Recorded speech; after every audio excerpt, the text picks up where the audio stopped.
Shalom, shalom, shalom. This is the brother number one coming to you with another lesson. All for the spirit and power of Yahweh, Bahashem Yahweh Shai. First and foremost, as always, we're going to give all the praises, honor, and glory to Yahweh, Bahashem Yahweh Shai, Bahashem Rekah HaKodash. And as always, double honors goes to the apostles and the elder bishops of Great Millstone who rule well. And peace and blessings to the elect of Israel, pushing this word out in truth and in sincerity, including the remnant destined for salvation. So just a brief little lesson.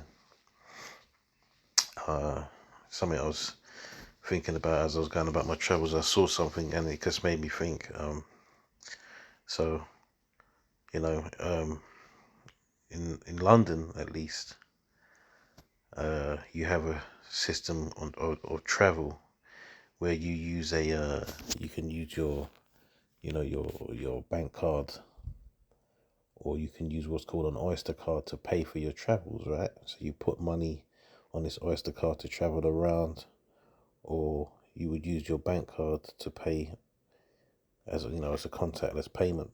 Now, back in the day, you would get on the bus and you would be able to use money, right? So you could, whatever the fare was, you give the bus driver the money, if you need be, give you your change, and you could, so you could get on the bus and pay with cash, or the train and all that. You buy your tickets and the old ways.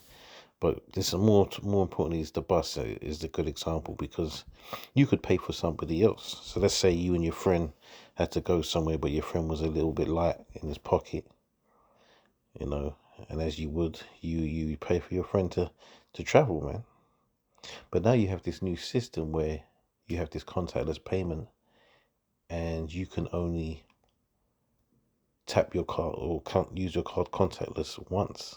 Right, so you can't use it after you've scanned your card and it's paid. You can't do it again to pay for anyone that's with you, right?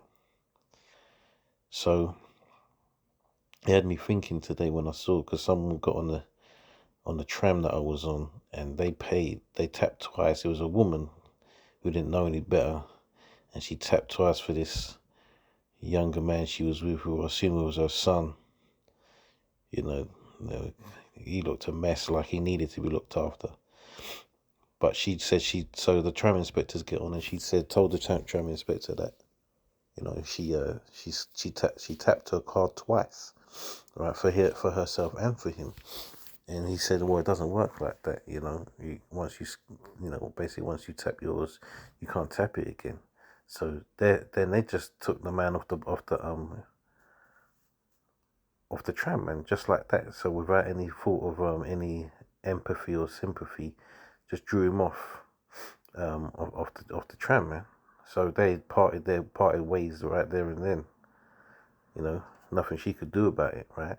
So, to get into the point, is that this has been a long plan devised by the powers that be, incorporating this contactless payment, in order for you to get used to not using money, right, cashless society, and therefore heading towards that CBDC and then ultimately the chip, right? So I'm going to title this video "Every Man for Himself," because that's how it's going to be. Like, it's going to come to a point where it's going to be every man for himself. Now, when that CBDC comes out, and then eventually that chip, yeah, people aren't going to be as generous with their with what they have, basically, to help you. In fact, people are going to be more and more selfish in those times, because they're only going to have what the powers that be allow them to have. And they're not going to be willing to share what little they have with you. All right. So this is also another what. This is this is also another thing that's basically pushing towards people moving solo. That lack of charity, that lack of unity, All right, because once they come out with that universal basic income, which is all you're going to have, and you're going to have no more means to get any extra funds. Right, people aren't going to be just so generous with what they have, man. And furthermore, will you even be able to you won't even be able to fund somebody else, even if you could, you won't be able to. So let's just say you took the chip, man.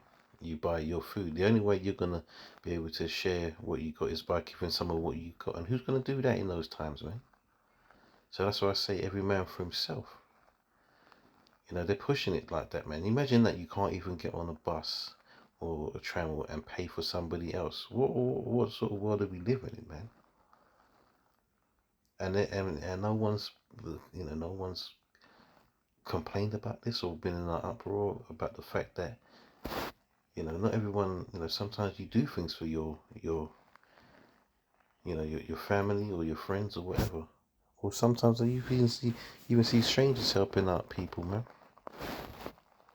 Strangers helping out strangers, but that's all coming to naught, man. So yeah, man, that was the point.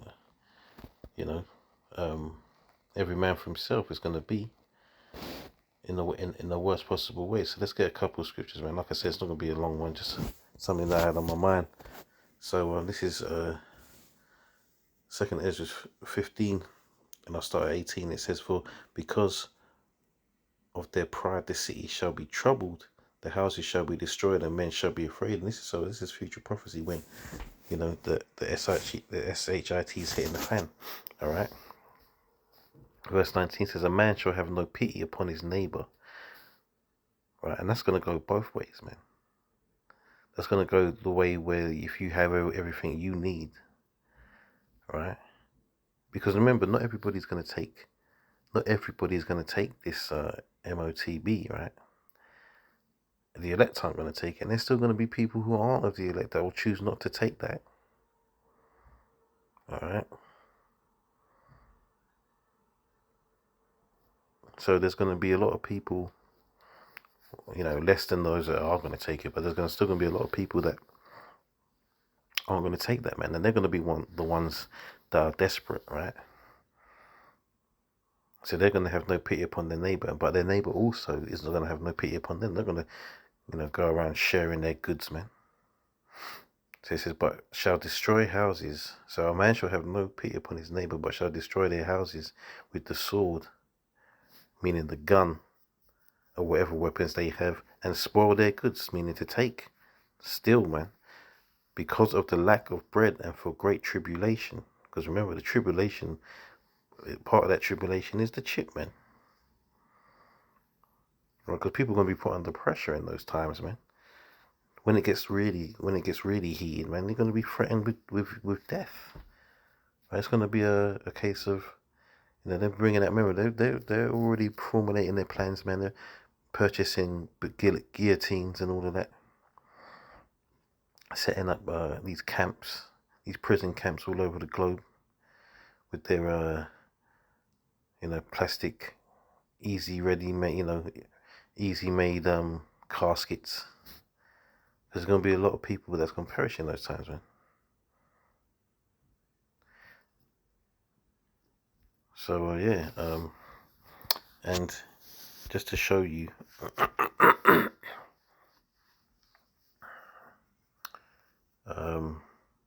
so this is Leviticus 19 and 9. So this is a law, man. All right, this is how Israel's taught. All right, because you're supposed to look after the poor, man. All right. It says Leviticus 19 and 9 says, "And when ye reap the harvest of your land, thou shalt not wholly reap the corners of thy field, neither shalt thou gather the gleanings of thy harvest. And thou shalt not glean thy vineyard." I always say vineyard. I don't know if that's how you say it. I don't know why I say that. But I'm going to say it like this. "And thou shalt not glean thy vineyard, neither shalt thou gather every grape of the vineyard. Thou shalt leave them for the poor and stranger. I am the Lord Yahweh, your power." Right? So in the ancient days, man, when we had things popping up and we had harvests and all that stuff, we would then leave bits of the harvest when we were harvesting them for the poor, man, so they could eat. All right.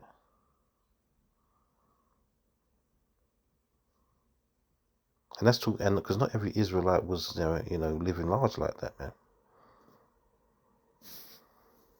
So that sharing, that charity, man. Scriptures say charity covers a multitude of sins, man. All right. So it's good to be good. It's good to be kind to your people, man.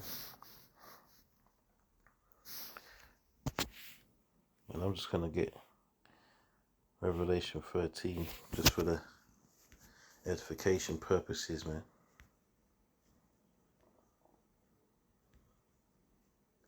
So it says Revelation 13 and 16, and he calls of all, both small and great, rich and poor, free and bond, to receive a mark in their right hand or in their foreheads.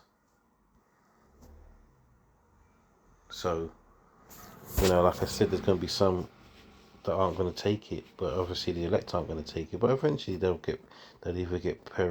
perish.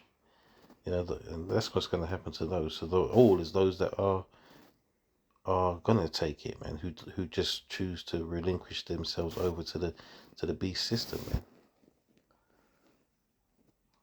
Right? And your chip is for you and you alone. I remember watching a film, and I can't remember what it's called now, but it was about, one of them end time movies, one of the old 60s, 70s end time movies, and they're hiding away in the hills, and someone's using, I think they're using their chip, their barcode, basically, their mark to get these people, whatever they, things that they need. The scriptures talk about that the love of many shall wax cold, man. There was people they used to know that, they formulated these groups, and they were out there trying to track down people who ain't taking the mark, man. See, so it becomes a cult, in fact, and that's what it's gonna be like, man. It's gonna be us versus them, because this is more. It's more than just This is more than just how do I put it? It's more than just you having that choice, man. It becomes like a religion. It becomes like the world. Remember, they're trying to do that, right? They're trying to formulate that one world government with that one world religion, with that one world currency, man. With that one world army, all one. So it's gonna be us or them, man. Every man for himself. So it says that no man might buy or sell save he that had the mark or his name of the beast or the number of his name. So it's saying that no man might buy or sell. So if you ain't got that mark, man, you can forget about it. There's no way you're getting, even if you have someone that is willing to give you some of what they got, how long do you think that's going to last, man? How long do you think that's going to last? You think they're going to get to do that forever? Until they get caught or whatever, they're gonna get tired of handing over what they got for you. Because to them it's gonna be like, why don't you just take the mark, man? Just take it.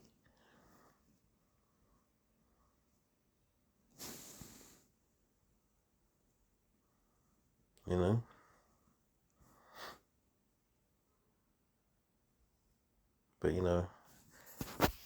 that's the whole point, isn't it? That division. They want that division, so they're gonna know who's who, man. Who's about their way of life, and who's about Yahweh Shem Shai's way of life, man. So we just gotta enjoy until the end, man. So that's it on that. Just a quick one. All it was edifying. And yeah, man. Shalom until the next one. Shalom.